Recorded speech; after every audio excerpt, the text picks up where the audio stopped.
बारामतीच्या agricultural development ट्रस्टच्या कृषी विज्ञान केंद्राचं कृषी प्रदर्शन दरवर्षी उत्सुकतेचा आणि नाविन्याचा भाग असतं. पण मी आता आलेलो आहे कृषी विज्ञान केंद्राच्या प्रात्यक्षिक परिक्षेत्रामध्ये, ज्या ठिकाणी तुम्हाला आर्टिफिशियल इंटेलिजन्सचा ऊस दिसेल. आर्टिफिशियल इंटेलिजन्स ही यावर्षीची देखील संकल्पना आहे. या व्यतिरिक्त अनेक वेगवेगळ्या संकल्पना आहेत, पण सगळ्यांच्या म्हणजे हा जो ऊस पट्टा आहे, त्या ऊस पट्ट्यासाठी सगळ्यात महत्त्वाचं हे पीक आहे. माझ्याबरोबर संतोष करंजे सर आहेत, कृषी विज्ञान केंद्राचे विशेषज्ञ. सर, काय वैशिष्ट्य असेल ह्या वेळेचं? यावर्षी आपलं प्रात्यक्षिक आधारित कृषी प्रदर्शन होत आहे आणि त्यामध्ये आपण AI द्वारे ऊस जसा आपण घेतला तसं यावर्षी AI मध्ये केळी पण आहे, तूर आहे, कांदा आहे, मका आहे.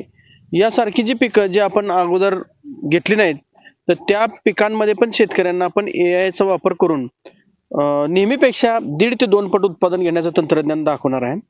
कमीत कमी पाणी आणि कमीत कमी खतामध्ये त्या शेतकऱ्याला डबल उत्पादन मिळण्याशिवाय राहणार नाही. हे AI चं तुम्हाला खात्रीशीर क्षेत्र पाहायला मिळतील. या वर्षी आता आपण जर पाहिलं तर हे अडसाली लागण दिसते ना ही सगळी? नाही, सॉरी, नाही, ह्याला सुरू हंगामात म्हणजे मार्च महिन्यातली. 3 मार्च या रोजी इथे लागवड केली आहे. तर आता आपण दाखवलंय की नॉन AI म्हणजे शेतकऱ्यांची नेहमीची पद्धत हाऊस AI ह्याला नाहीये, आर्टिफिशियल इंटेलिजन्स वर केलेला नाही. हा नेहमीच्या पद्धतीने शेतकऱ्यांची पद्धत आहे की जे 1 मार्चला किंवा 3 मार्चला जर ह्या ऊस लावला असता तर शेतकऱ्यांचा या इतकाही वाढत नाही, तरी आपण पूर्णपणे शिफारशीचा वापर करून ऊस लावलेला आहे. आणि दुसऱ्या ते शेजारी आपण ऊस असं दाखवलं की ज्याच्यामध्ये AI चा वापर केला. या ऊसाची आणि त्या ऊसाची तुलना केली किंवा इकडल्या ऊसाची तुलना केली तर तुझा फरक पडतोय की इथं हा जो ऊस आहे, म्हणजे हा आपण ऊस पाहतो, हा या ऊसाची साधारणपणे जी उंची आहे ती पाहिली, आणि त्याच्या शेजारी हा आर्टिफिशियल इंटेलिजन्स तंत्रज्ञान वापरलेला ऊस आहे. त्याचबरोबर हा पण शेजारचा आर्टिफिशियल इंटेलिजन्स वापरलेला ऊस आहे. त्याची जर उंची बघितली तर आपल्या लक्षात येईल, म्हणजे अगदी आज माझी उंची समजा 5.5 फूट आणि त्याच्यावर एक हात वर केला म्हणजे 6.5 फूट आणि त्याच्यावरती अजून 15 फूट आहे. म्हणजे जवळपास 18 ते 20 फुटापेक्षा जास्त वाढ ही आता 9 महिन्याचा ऊस आहे. म्हणजे नॉर्मल एवढा ऊस वाढायला शेतकऱ्यांना 12 महिन्याच्या पेक्षा जास्त वेळ लागतो. आपण AI मध्ये तुम्ही बघितलं तर अगदी तुम्हाला इथं खाली जरी बघितलं तर पाट पाण्यात आपण पाणी देतो किंवा ड्रिपने देताना शेतकरी रोजची रोज मोटर चालवतो किंवा एकदा आठवड्यातनं चालवलं तर 8-8 तास चालवतो. इथं फक्त बघा तुम्ही आता पाणी जर बघितलं इथं ओल किती कमी आहे. आपण एवढ्याच भागात भिजल आणि खाली सेन्सर आहे, त्या सेन्सर पर्यंत ओल जाईल इतकं पाणी देतोय.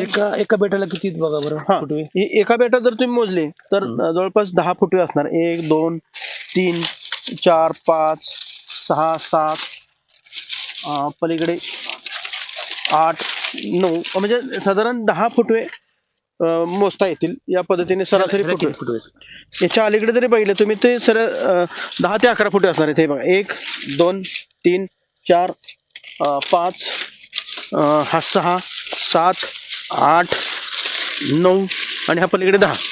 म्हणजे सरासरी 10 फुटवे एका बेटामध्ये आहेत. आता तुम्ही अशी जर संख्या बघितली तर साधारण 4,500 एका एकरामध्ये रोपं लागतात आणि सरासरी 10 फुटवे आले तर जवळपास 40,000 पेक्षा जास्त फुटव्यांची संख्या झाली. आणि एक ऊस आज जरी मोजला तर 3.5 किलो आहे 9 महिन्यामध्ये. म्हणजे 40,000 गुणिले 3 जरी केला तरी 120 टन उत्पादन होतं. आपला ऊस 3.5 किलो आत्ता आहे. अजून तो 4 महिने म्हणजे मार्च एंड पर्यंत चालेल. म्हणजे 45 कांड्यापेक्षा पुढे जाईल. तर त्याचा विचार केला तर आपण 150 टन पर्यंत ह्याचं उत्पादन नक्कीच मिळेल. 160 टनचं आम्ही यावर्षी टार्गेट ठेवलेलं आहे. उंचीची तुलना केली तरी दिसते नीट व्यवस्थित की उंची सुद्धा याची जास्त आहे, म्हणजे जे इथं आर्टिफिशियल इंटेलिजन्स तंत्र वापरलंय. हे बघा, तुम्हाला इथं लक्षात येईल या ठिकाणची उंची ज्या ठिकाणी कृत्रिम बुद्धिमत्ता वापरली ते, आणि त्याच्या शेजारी हा जो ऊस दिसतोय तो मात्र आर्टिफिशियल इंटेलिजन्स तंत्र वापरलेलं नाही अशा स्वरूपाचा आहे.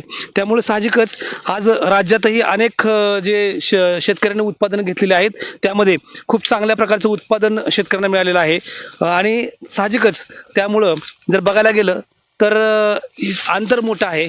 6 फुटाच्या अंतरावर लागवड केली आहे. 6 बाय 1.5 फुटावर आपण रोपाची लागवड केलेली आहे. तर साधारण एकरी 4400 रोपं आपल्याला अपेक्षित लागतात आणि फुटवे बघायला सांगितल्याप्रमाणे तेवढे सगळीकडे सारखे तुम्हाला दिसतील.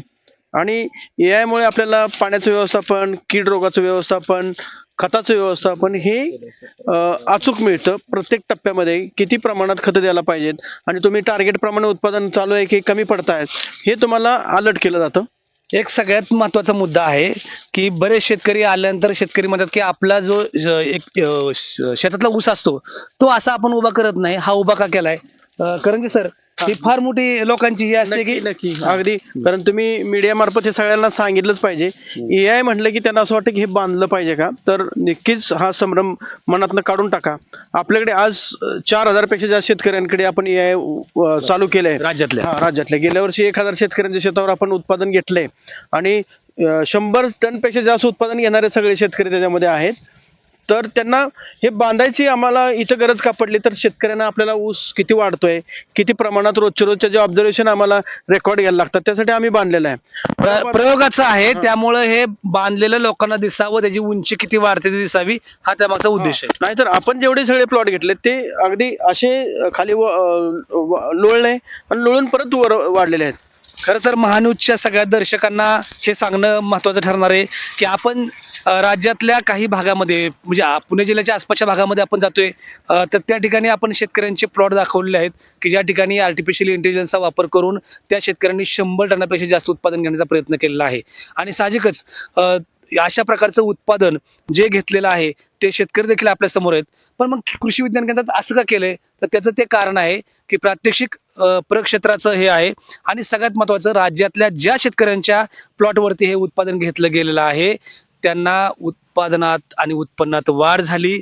आणि महत्वाचं म्हणजे त्याचा खर्चही पूर्णपणे जवळपास वसंतदादा शुगर इन्स्टिट्यूट आणि कारखाने यांच्यामुळं त्याचा पूर्ण कमी झाला. हा, निश्चित खर्चाच्या बाबतीत जर सांगायचं झालं तर नेहमीपेक्षा 25 ते 30% खर्च कमीच होणार आहे. नाही, खत आणि पाणी खर्च कमी झाला, पण लोकांना असं वाटतं की हे तंत्र बसवायला खूप खर्च येतोय.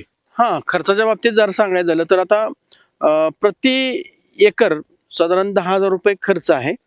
पण त्यासाठी पण शासनाने ह्या वर्षी ऊसाच्या उत्पादक शेतकऱ्यांना मदत केलेली आहे. म्हणजे 1 हेक्टर क्षेत्रासाठी, 2.5 एकराच्या क्षेत्रासाठी 6,250 रुपये त्या शेतकऱ्यांनी फक्त भरायचे आहेत. ते कारखान्याकडे नोंद देऊन द्यायचे. 19,000 रुपयाचा खर्च. 19,000 रुपये जो खर्च आहे तो शासनाने आपल्याला अनुदान स्वरूपात दिलेला आहे. आणि येत्या कालावधीमध्ये आम्ही जे नवीन पिकांमध्ये काम केले तर त्यासाठी पण वेगवेगळ्या स्कीम मधून त्या शेतकऱ्यांना मदत नक्कीच मिळेल ह्याच्यामध्ये. हे सांगण्याचा उद्देश होता की आर्टिफिशियल इंटेलिजन्स गेल्या वर्षापासून आपण दाखवतो एवढ्यासाठी की जे जे नवीन ते आपल्या क्षेत्रात हवं असं जे शेतकऱ्यांना वाटतं म्हणण्यापेक्षा प्रत्येक शेतकऱ्याने ते आत्मसात केलं पाहिजे.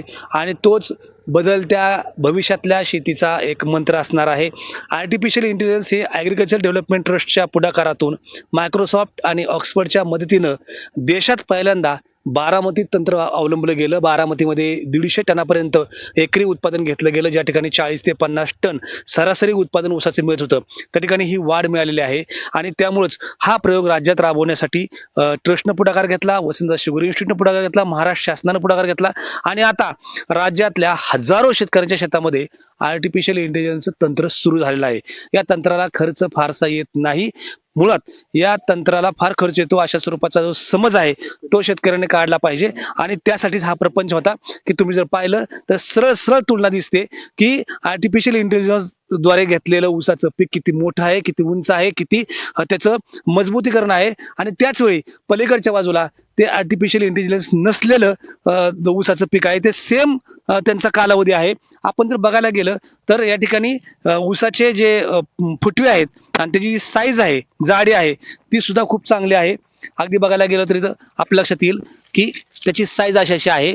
त्याचे वॉटरशूट जे आहेत, त्याचे खोडवे, तर तेच देखील खूप मोठ्या प्रमाणात आहेत. इथं बघा तुम्ही वॉटरशूट पण केवढं जाडीचा आहे. माझ्या हातामध्ये पण बसत नाही इतका जाड वॉटरशूट आहे. हा, पण बघा म्हणजे त्याचं व्यास जर बघितलं तर 2 इंच ते 2.5 इंचापर्यंत आहे. हा वॉटरशूट आहे.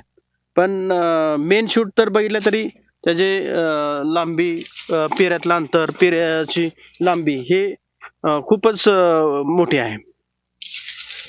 तर बारामतीच्या कृषी विज्ञान केंद्राच्या प्रात्यक्षिक क्षेत्रामध्ये आपण हे आर्टिफिशियल इंटेलिजन्स तंत्र पाहतोय. खरं तर बघायला गेलं तर ही काळाची गरज आहे आणि काळाची गरज दाखवण्याचा प्रयत्न ऍग्रिकल्चर डेव्हलपमेंट ट्रस्टच्या कृषी विज्ञान केंद्राने केला. आता त्याला 2 वर्ष होत आहेत आणि ते फक्त आता प्रयोग राहिलेला नाही, तर ते प्रत्यक्ष तंत्र शेतीमध्ये यशस्वी झालेलं आहे आणि तेच कृषिकमध्ये वेगळ्या स्वरूपात तुम्हाला पाहायला मिळेल.